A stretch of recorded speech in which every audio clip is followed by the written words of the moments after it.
Guys, that right there is one of the most underappreciated and unpopular trucks ever.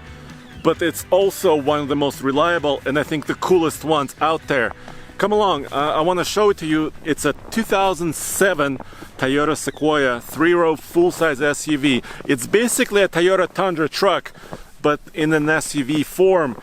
And I don't know why they don't sell very many of these.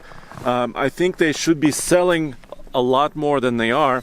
Of course, this is an older body style. It's a 2007 model, like I said, but it's very special because of what's under the hood. Because down there, I'll show you right now, is a 4.7 liter V8 engine that could potentially go 1,000,000 miles. Well, let me tell you the story. Hold on one sec.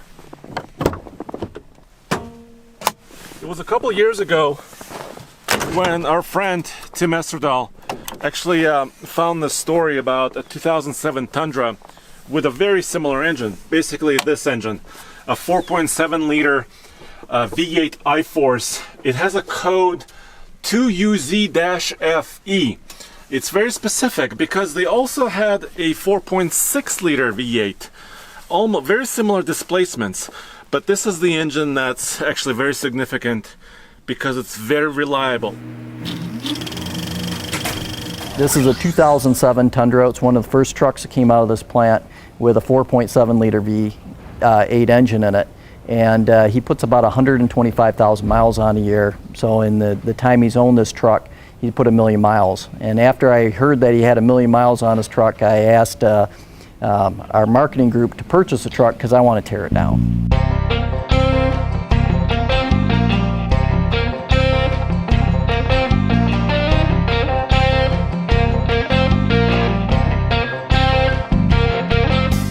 It's it's original engine.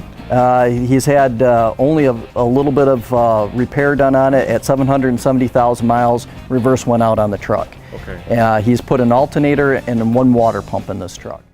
This engine is rated anywhere, depending on where you look, between 273 and 276 horsepower and around 314 pound-feet of torque. And it's mated to a 5-speed automatic transmission.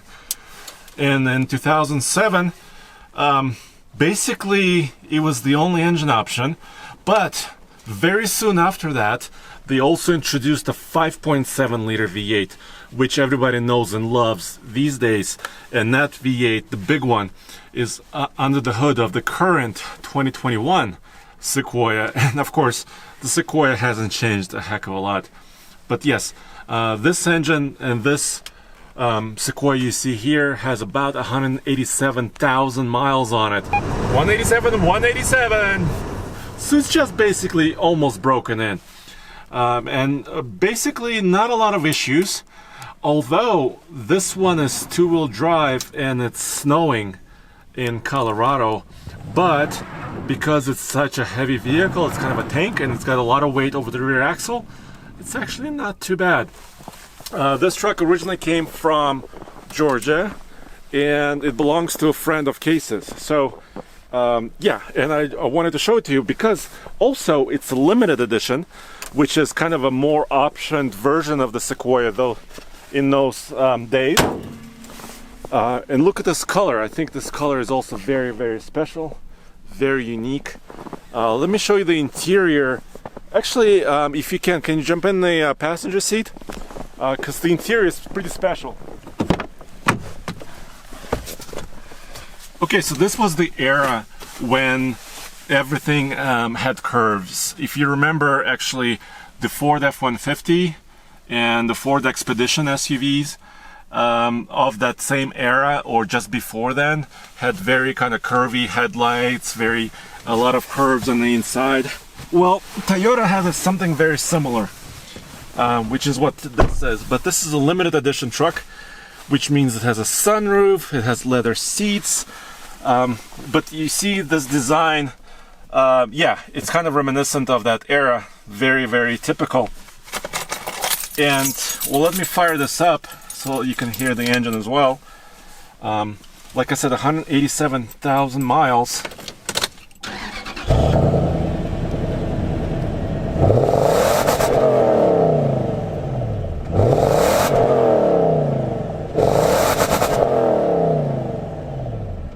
This truck doesn't have a heck of a lot of payload or towing capacity. I'll tell you about that in a second. But it has a couple of very unique features. So check this out. So here's the center console cup holders.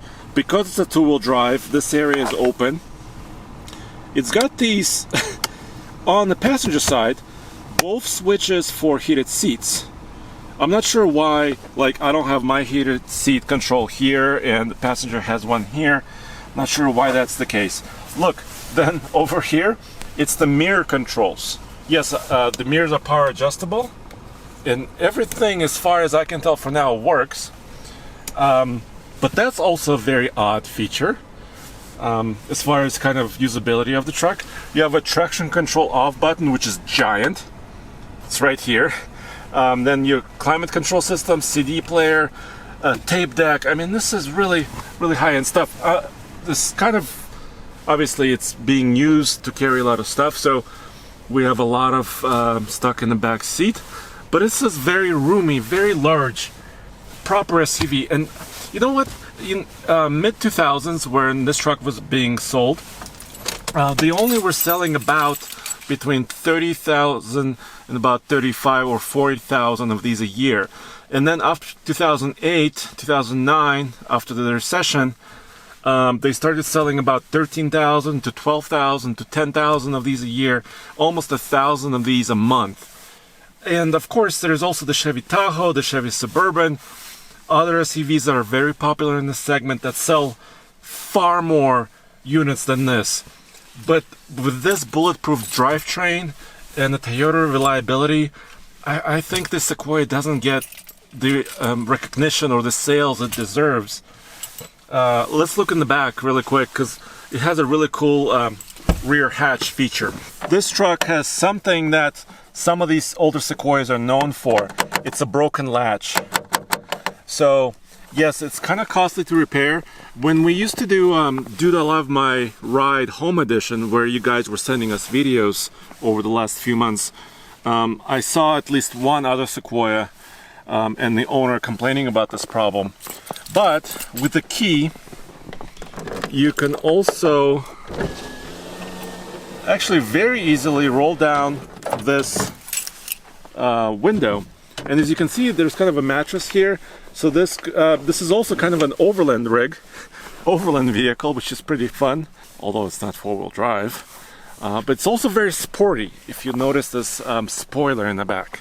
Of course, you still have the rear wiper, and you can actually reach your cargo this way if you really needed it. And then you can, of course, roll up. And actually the current 4Runner, Tundra, Sequoia, they all have this feature, which is pretty neat. Other vehicles don't. On the current latest generation Tahoe, this glass actually pops open. So it's kind of a similar feature, but the sliding glass is kind of unique, very unique to Toyota. Yeah, of course, down here is a 2-inch receiver, 7-pin connector. So this truck is equipped for towing, but the towing rating wasn't very high, about 6,200 pounds. And also this engine, like I said, it's not very powerful. It's just meant for longevity and reliability, but it can pull that weight all day long. Payload, about 1,250 pounds, which is for a big giant SUV for those days was fairly good. And because this truck came from Georgia, it doesn't have a ton of rust underneath. Pretty neat truck. And according to Case, the owner of this Sequoia doesn't want to sell it almost ever. So it just kind of tells you about the reliability, kind of usability of one of these trucks. And really quickly, I know it's kind of messy, but check out the size of the back seat. It's humongous, even by current standards. This is insanely big truck. The size of the door is enormous, the size of the space is enormous, and I'm driving in that seat, so you know, I am almost pulled the seat all the way back. So it's huge, it's 3-row, obviously. And I don't know why it's not selling as much as it should. Let me know in the comments below. What do you think about the Toyota Sequoia? Would you buy one? Would you consider one even now against all the latest competitors like the Chevy Tahoes and the Ford Expeditions and the rest of them? I think it's really underappreciated, underloved, and there should be more of these on the road. And as always, go back to tfltruck.com for all the latest news, views, and real world, even slightly used truck reviews.